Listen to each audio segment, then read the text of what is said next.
तत्रापि भारतमेव वर्षं कर्मक्षेत्रम् अन्यानि 8 वर्षाणि स्वर्गिनां पुण्यशेषोपभोगस्थानानि भौमानि स्वर्गपदानि व्यपदिशन्ति. அப்போ மற்ற ஊர்லாம் என்னடானா அதெல்லாம் போக பூமி. இது இந்தியாவில் மாத்திரம் கர்ம பூமி. மற்ற ஊர்கள்லாம் போகங்களை மெட்டீரியல் சௌக்கியம் இந்திரிய சௌக்கியத்துக்கு என்ன வேணுமானாலும் அங்கே கிடைக்கும். ஏன்னா புண்ணியம் ஜாஸ்தி இருந்தால் தான் சொர்க்கத்தில் வச்சுப்பா. இக்குனோண்டு புண்ணியம் பண்ணவெல்லாம் என்ன பண்ணுறது, போட அமெரிக்காவுக்கு போடான்னு விட்டுருவாளாம். புண்ணியசேஷ உபபோகஸ்தானானி, புண்ணியசேஷங்களை அனுபவிக்கக்கூடிய பூமியாக வர்ணிக்கிறார். இப்படி ஒவ்வொரு ஊர்லேயும் பக்தி பண்ணிட்டு இருந்திருக்கா, எந்தெந்த ஊரில் எப்படி பகவானை ஆராதிச்சா என்பதை வர்ணிக்கிறார் சுகாச்சாரியார்.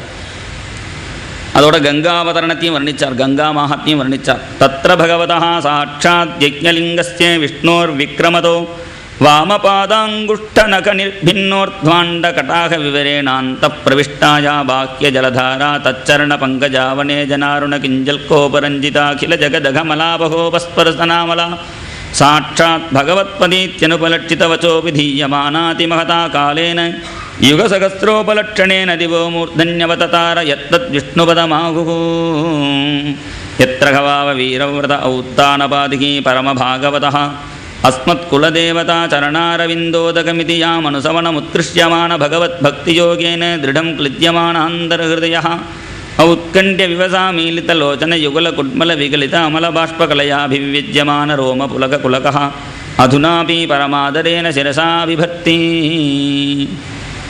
பகவான் திரிவிக்ரமனாக வளர்ந்த பொழுது பிரம்மா பூஜை பண்ணின பாத தீர்த்தம் கங்கையாக ஓடி வரான். உனக்கு ஹிந்துவாக பிறந்தவன் அவசியம் கங்கையில் போய் ஸ்நானம் பண்ணணும்.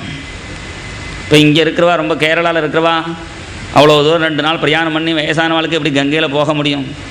அதுக்காக அண்ணா சொன்னால் கங்கையில் முழுகாட்டாலும் பரவாயில்ல, பாகவதில் கங்கையில் முழுகிடும்னா.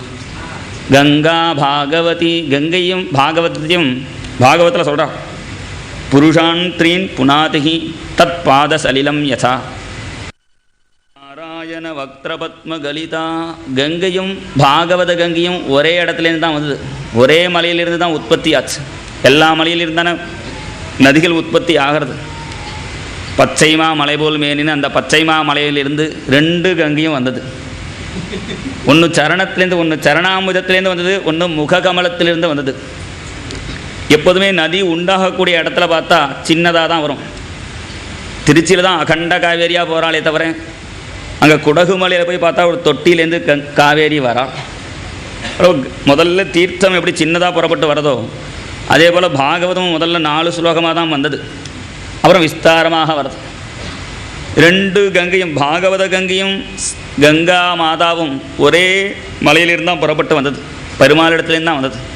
ஸ்ரீ நாராயண வக்திரபத்ம கலிதா யா பிரம்மலோகேனுதா. இந்த பாகவதத்தையும் பகவான் முதல்ல பிரம்மாவுக்கு தான் உபதேசம் பண்ணினார். கங்கையும் முதல்ல பிரம்மலோகத்தில் தான் ஓடினார். கங்கை அங்கேயே இருக்கும்பொழுது, சொர்க்கத்திலேயே இருக்கும்பொழுது பகீரதன் பிரார்த்தனை பண்ண, கங்கையை தாங்கிறதுக்கு ஆள் வேணுமே என்று கங்காதேவி சொல்ல, சிவன் நான் தரிசிக்கிறேன்னா. இப்போ சிவனுடைய சிரசில் வந்து விழறாளாம். இப்படி ஏதோ நின்று வாங்குற மாதிரி ஃபோட்டோலாம் பார்த்துருக்கோம். ஆனால் பாகவதத்தில் அப்படி சொல்லலை. ததார அவஹிதோ கங்காம் பாதபூத ஜலாம் ஹரேகே. பக்தியோட பகவானுடைய தீர்த்தமாச்சேன்னு அவஹிதஹாங்கிறார் கங்காவதரணத்தில். அப்படி கங்காதேவி விழும்பொழுது சிவன் பக்தியோடு அதை சிரசில் வாங்கிக்கிறாராம். இந்த பாகவத கங்கையை சிரசில் யார் வாங்கிண்டான்னா வீணாபாணி முனீந்திர மௌலி பதிதா. பிரம்மலோகத்திலேருந்து எப்படி சொர்க்கத்திலேருந்து சிவனுடைய சிரசில் வந்து விழுந்ததோ கங்காதேவி, அதே போல் இந்த பாகவத கங்கை நாரதர்கிட்ட வந்தது. ஸ்ரீ வியாச மார்க்கம் கதா. அப்புறம் பகீரதன் வண்டியை ஓட்டின்னு போகிறான் ரதத்தை, ரதத்தினுடைய பின்னாடியே வரான். அதனால் பாகீரதின்னு பேர் கிடச்சிது. பகீரதனுடைய பின்னாடி எப்படி கங்கை போனாலோ அதே போல் இந்த பாகவத கங்கை ஸ்ரீ வியாச மார்க்கம் கதா, வியாசரிடத்தில் வந்தாள். இந்த கங்கை அப்படி வந்துட்டே இருக்கும்பொழுது ஜன்னு மகரிஷி ஆசிரமத்தில் போய் அந்த அவருடைய ராஜரிஷி அவருடைய யஜ்ஞசாலையில் பாத்திரங்கள்லாம் உருட்டின்னு போகிறது அவர் பார்த்தார். சிந்துன்னு சமுத்திரத்துக்கும் பேர், கங்கைக்கும் சிந்துன்னே பேர். அவர் அந்த சிந்துவை குடித்தா நான் இந்த சிந்துவை குடிக்கிறேன்னார். அவர் அச்சுதாய நமகான்னு குடித்தார் கங்கையை. அனந்தாய நமகாவுக்கு கங்கையே இல்லை. அகஸ்தியருக்கு நான் என்ன சிலையா? அவர் பாவம் கஷ்டப்பட்டு உப்பு தண்ணியை குடித்தார், நான் நல்ல தண்ணியாகவே குடிக்கிறேன்னு குடிச்சுட்டார். ஜன்னு ராஜரிஷி குடித்தார். அதே போல் இந்த கங்கையை யார் குடித்தான்னா பாகவத கங்கையை பீதா ஸ்ரீ சுகயோகினா திரிபுவனம் சாபாவயந்தி சதா. இந்த கங்கையை சுகர் குடித்தார். ஜன்னு மகரிஷி குடித்த உடனே பகீரதன் கெஞ்சி கேட்டுட்டான், எனக்கு நான் கஷ்டப்பட்டு தபஸ் பண்ணி நான் வாங்கிட்டு வந்தேன் கங்கையை, நீங்கள் பாட்டு குடிச்சிட்டேலேன்னு. சரின்னு காது வழியாக விட்டாராம். அதனால தான் ஜாஹ்னவின்னு கங்கைக்கு பேர். ஆச்சமணியம் பண்ண சக்தி இல்லாதவாலாம் அவசரத்துக்கு ஸ்ரோத்ராச்சமனம்னு பண்ணுவாள். இப்படி காதை பிரணவத்தை சொல்லி இப்படி தொட்டுட்டோம்னா ஸ்ரோத்ராச்சமனம்னு பேர். அது ஜன்னு மகரிஷி ஞாபகத்தில் தான். ஏன்னா நம்ம காதில் அழுக்கு இருந்தாலும் ஆனால் அந்த ஜன்னு மகரிஷியை ஸ்மரிச்சுண்டு ஒரு தட்டு பிரணவத்தை சொல்லி தொட்டுட்டோம்னா அது ஸ்ரோத்ராச்சமனம்னு. அப்போ கங்கையை குடித்த ஜன்னு மகரிஷி காது வழியாக விட்டார். ஆனால் இதில் ஒரு வித்தியாசம். ஜன்னு மகரிஷி வாயால் குடித்து காதால் விட்டார். சுகர் எப்படி விட்டார்னா பாகவதத்தை காதால் குடித்தார், வாயால் விட்டார். பீதா ஸ்ரீ சுகயோகினா திரிபுவனம் சாபாவயந்தி சதா கங்கா பாகவதி கதா ஜயதி மே ஜிஹ்வாமஹி பிராங்கணே. கங்கா காம் கதா பூமியில் வந்த பிறகு தான் கங்கைன்னு பேர் கிடச்சிது. பூமியில் வந்த கங்கையில் குளிக்கிறதுக்குன்னு தேவர்கள்லாம் வரலாம்.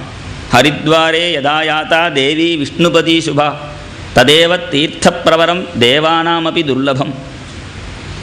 ஏன்னா தேவலோகத்தில் இருக்கிற கங்கைக்கு மும்மூர்த்திகளுடைய சம்பந்தம் இல்லை. இங்கே பூலோகத்தில் உள்ள கங்கையில் தான் மும்மூர்த்திகளுடைய சம்பந்தம் இருக்குன்னு தேவர்கள்லாம் இங்கே வரலாம்.